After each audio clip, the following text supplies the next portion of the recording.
Hello everyone, स्वागत है आप सबका आज के इस वीडियो में, जिसमें कि हम करने वाले हैं क्लास 12th ज्योग्राफी के यानी कि भूगोल के most important subjective question answer को। ज्योग्राफी के मोस्ट इंपॉर्टेंट लघु उत्तरीय प्रश्न उत्तर को आज के इस वीडियो में करने वाले हैं। वीडियो आप लोगों के लिए काफ़ी ज़्यादा इंपॉर्टेंट रहने वाला है, तो आप लोग वीडियो को अच्छे से ध्यानपूर्वक और लास्ट तक जरूर देखिएगा। तो चलिए शुरू कर लेते हैं पहले क्वेश्चन से। और पहला क्वेश्चन है हमारा, गुजरात के 4 प्रमुख सूती वस्त्र उद्योग केंद्रों के नाम लिखे। तो गुजरात के 4 प्रमुख सूती वस्त्र उद्योग केंद्र जो है वो निम्नलिखित है।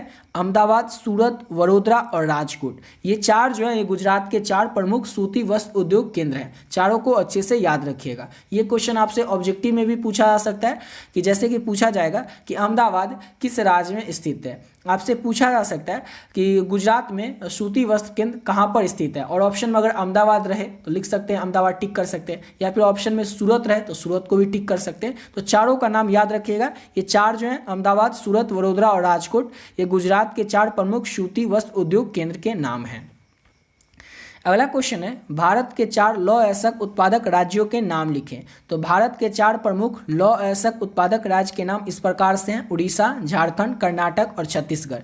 इन चारों राज्यों में ही लौह अयस्क का उत्पादन किया जाता है। चारों का नाम अच्छे से याद रखिएगा। समझ गए ना। ये क्वेश्चन भी आपसे ऑब्जेक्टिव में पूछा जा सकता है कि लौह अयस्क उत्पादक राज्य कौन से हैं, और ऑप्शन में रहेगा, एक रहेगा बिहार, एक रहेगा राजस्थान, एक रहेगा कर्नाटक और एक रहेगा आपका कुछ और भी रह सकता है, जैसे आपका हो जाए कोई भी राज्य का नाम रहे जहाँ पर कि लौह अयस्क का उत्पादन नहीं किया जाता हो। समझ गए ना। और एक रहेगा कर्नाटक, या फिर एक छत्तीसगढ़ रहेगा, या झारखंड रहेगा, या उड़ीसा रहेगा। तो आप लोग इसको ही टिक कीजिएगा कि भारत में लौह अयस्क का उत्पादन इन्हीं राज्यों में किया जाता है। या फिर आपसे ये क्वेश्चन पूछा जाएगा, निम्नलिखित में से किस राज्य में लौह अयस्क का उत्पादन किया जाता है। ऑप्शन पहला रहेगा उड़ीसा, दूसरा रहेगा झारखंड, तीसरा रहेगा कर्नाटक और चौथा रहेगा इनमें से सभी। तो क्या टिक करेंगे? इनमें से सभी। इन सभी राज्यों में लौह अयस्क का उत्पादन किया जाता है। यानी कि सिंपल सा है कि आपको ये चारों राज्य का नाम याद रखना है। इन चारों राज्यों में ही लौह अयस्क का उत्पादन किया जाता है। समझ गए। अब अगला क्वेश्चन है हमारा, उत्तर भारत के 2 लौह इस्पात उद्योग केंद्र के नाम लिखे। तो उत्तर भारत के 2 प्रमुख लौह इस्पात उद्योग केंद्र के नाम निम्नलिखित हैं, जिसमें कि पहला है भिलाई इस्पात संयंत्र जो कि छत्तीसगढ़ में स्थित है, राउरकेला इस्पात संयंत्र जो कि उड़ीसा में स्थित है। दोनों का नाम अच्छे से याद रखिएगा। आपसे एग्जाम में ऑब्जेक्टिव में भी पूछा जा सकता है कि राउरकेला इस्पात संयंत्र किस राज्य में स्थित है। तो याद रखिएगा उड़ीसा में स्थित है। आपसे पूछा जा सकता है कि निम्नलिखित में से कहाँ पर भिलाई इस्पात संयंत्र स्थित है। तो याद रखिएगा छत्तीसगढ़ में। ये ऑब्जेक्टिव में भी पूछा जा सकता है और सब्जेक्टिव में भी पूछा जा सकता है। तो कहीं पर भी पूछा जाए बस आपको आंसर याद रखना है कि 2 लौह इस्पात केंद्र के नाम पूछा जाए तो इस तरह से आपको दोनों को लिख देना है। समझ गए।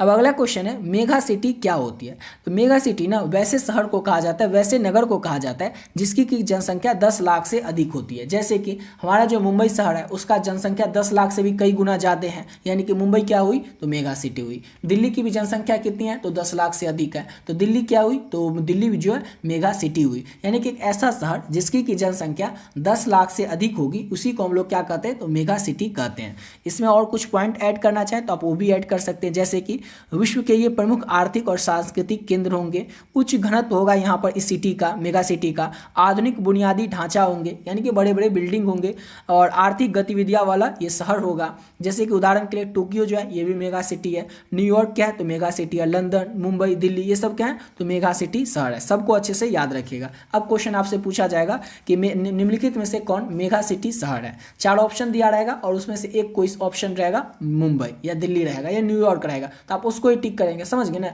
मेगा सिटी मतलब ऐसा शहर जिसकी की जनसंख्या 10 लाख से अधिक होगी। समझ गए ना। बस इतना याद रखिएगा, उसके बाद आप खुद से बना करके एग्जाम में लिख ही दीजिएगा लघु उत्तरीय प्रश्न।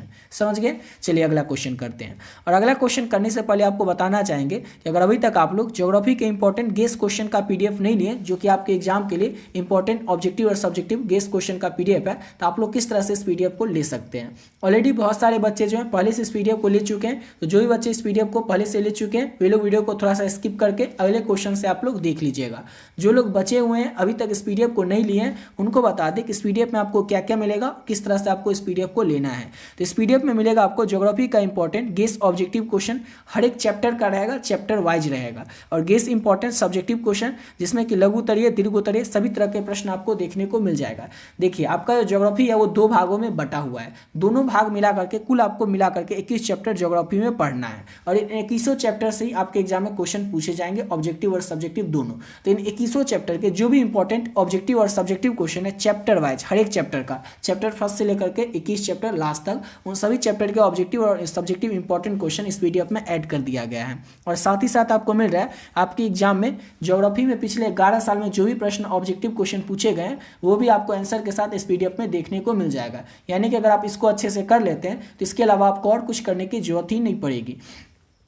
और इस पीडीएफ का जो प्राइस है वो केवल और केवल 20 रुपीज़ यानी कि 20 रुपये रखें, ताकि हर एक बच्चा इसको ले सकेगा, अफोर्ड कर सकेगा और अपने आने वाले एग्जाम की तैयारी और भी बेहतरीन ढंग से कर पाएगा। समझ गए ना। पे कैसे करना है और लेना कैसे है, तो ये देखिए नंबर है 7903820891। इस नंबर पर आप लोग फोनपे, गूगल पे, पेटीएम किसी भी माध्यम से केवल और केवल आपको 20 रुपये पे कर देना है। और जैसे आप पे करते हैं इसका स्क्रीनशॉट ले करके आप लोग को इसी नंबर से जो व्हाट्सएप है, इस व्हाट्सएप पे आपको स्क्रीनशॉट को भेज देना है। इसी नंबर पे भी करना है और इसी नंबर के व्हाट्सएप पे आपको स्क्रीनशॉट को भेज देना है। और स्क्रीनशॉट भेजने के बाद व्हाट्सएप पर बस एक छोटा सा मैसेज कर देना है ज्योग्राफी, जिससे कि ये पता चल जाए आपको ज्योग्राफी का पीडीएफ चाहिए। जैसे आप पे करके स्क्रीनशॉट भेजेंगे, सब्जेक्ट का नाम बताएंगे, आपको जो पीडीएफ है तुरंत मिल जाएगा। और जो भी पीडीएफ में जितना क्वेश्चन मिलेगा ऑब्जेक्टिव सब्जेक्टिव सबको अगर आप अच्छे से कर लेते हैं तो इसके बाहर से आपको एग्जाम में एक भी प्रश्न देखने को नहीं मिलेगा। तो जो भी बच्चे बचे हुए हैं अभी तक इस पीडीएफ को नहीं लिए तो आप लोग भी चाहें तो इस पीडीएफ को ले सकते हैं। अब करते हैं अपने अगले क्वेश्चन को। और अगला क्वेश्चन है हमारा, भारत के कुछ प्रमुख आयात उत्पादों के नाम लिखें।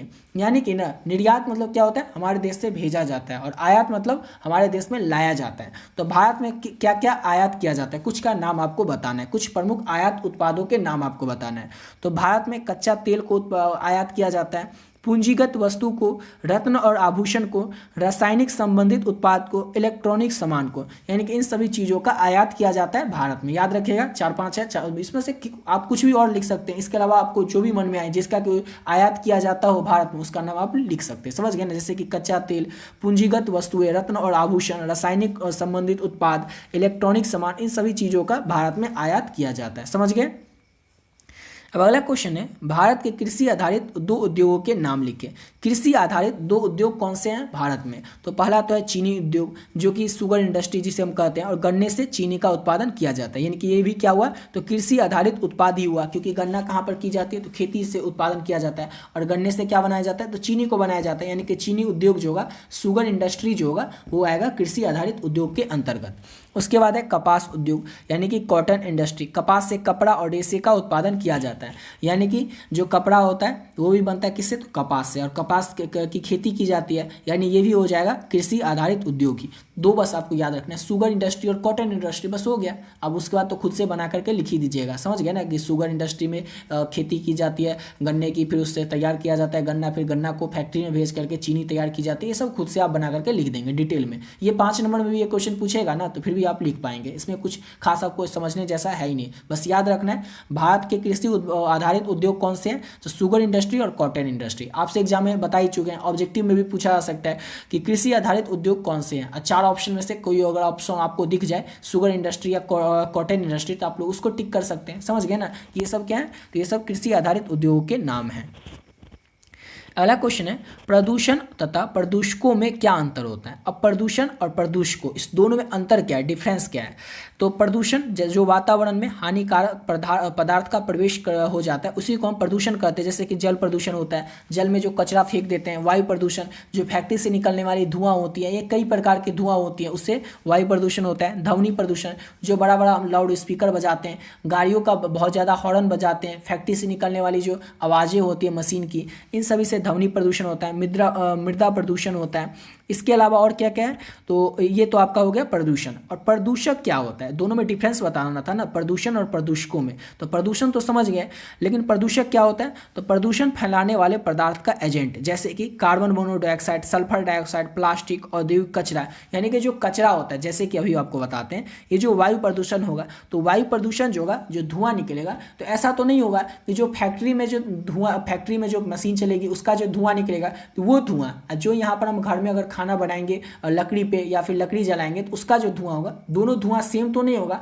दोनों में से अलग अलग प्रकार के धुआं निकला गया और दोनों का जो किसी से सल्फर डाइऑक्साइड निकलेगा तो हो सकता है किसी से कार्बन डाइऑक्साइड निकले। तो इस तरह से अलग अलग धुआं अलग अलग चीज़ों को जलाने से निकलेगा। या फिर जल प्रदूषण भी जो होता है, इस अलग अलग प्रकार का जल प्रदूषण होता है। अगर हम किसी पानी जो होगा या जल होगा वहाँ पर हम अगर प्लास्टिक फेंक देंगे, पॉलीथीन फेंक देंगे तो उससे अलग प्रकार का प्रदूषण फैलेगा। लेकिन अगर फैक्ट्री का कोई वेस्ट निकलेगा या कोई रासायनिक प्रदूषण को हम पानी में फेंक देंगे उससे अलग प्रकार का प्रदूषण होगा। यानी कि अलग अलग प्रकार का जो प्रदूषण होगा उसी को कहा जाता है प्रदूषक।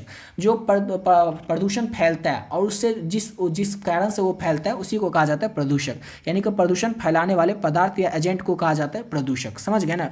प्रदूषण और प्रदूषक प्रदूषण का ही कारण है जबकि प्रदूषण इसका परिणाम है। यानी कि सिंपल सा है, ये सब आपको अगर समझ में नहीं है तो जो प्रदूषण होता है, प्रदूषण के कारण ये क्या होता है, प्रदूषक होता है। यानी कि प्रदूषण फैलेगा, जो हम पानी गंदा करेंगे या फिर जो हवा में प्रदूषण फैलेगा इसके कारण क्या होगा, तो प्रदूषक होगा। प्रदूषक किसको कहेंगे, तो जो धुआं निकलता है या पानी जो गंदा होगा उसमें जो गंदगी आएगी उसी को कहा जाता है प्रदूषक। समझ गए, कोई प्रॉब्लम तो नहीं होगी आपको। तो प्रदूषण और प्रदूषक में समझ गए, यही डिफरेंस होता है।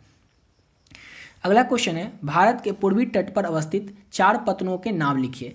तो भारत के पूर्वी तट पर अवस्थित 4 पत्तनों के नाम निम्नलिखित हैं, विशाखापट्टनम, चेन्नई, तूतीकोरिन और पारादीप। ये जो है भारत के पूर्वी तट पर स्थित 4 पत्तनों के नाम है। चारों को अच्छे से याद रखिएगा, विशाखापट्टनम, चेन्नई, तूतीकोरिन और पारादीप। समझ गए। आशा करता हूँ आप लोग को वीडियो अच्छा लगा होगा। मिलते हैं नेक्स्ट वीडियो में नए वीडियो के साथ। और ऊपर जो आपको PDF बताएं, जो भी बच्चे बचे हुए हैं अभी तक उस PDF को नहीं लिए तो आप लोग इसको जरूर ले लीजिएगा। उसमें जितना क्वेश्चन है ऑब्जेक्टिव और सब्जेक्टिव सबको अगर आप अच्छे से कर लेते हैं तो इसके बाहर से आपको एग्जाम में एक भी प्रश्न आपको देखने को नहीं मिलेगा। समझ गए। तो मिलते हैं नेक्स्ट वीडियो में नए वीडियो के साथ।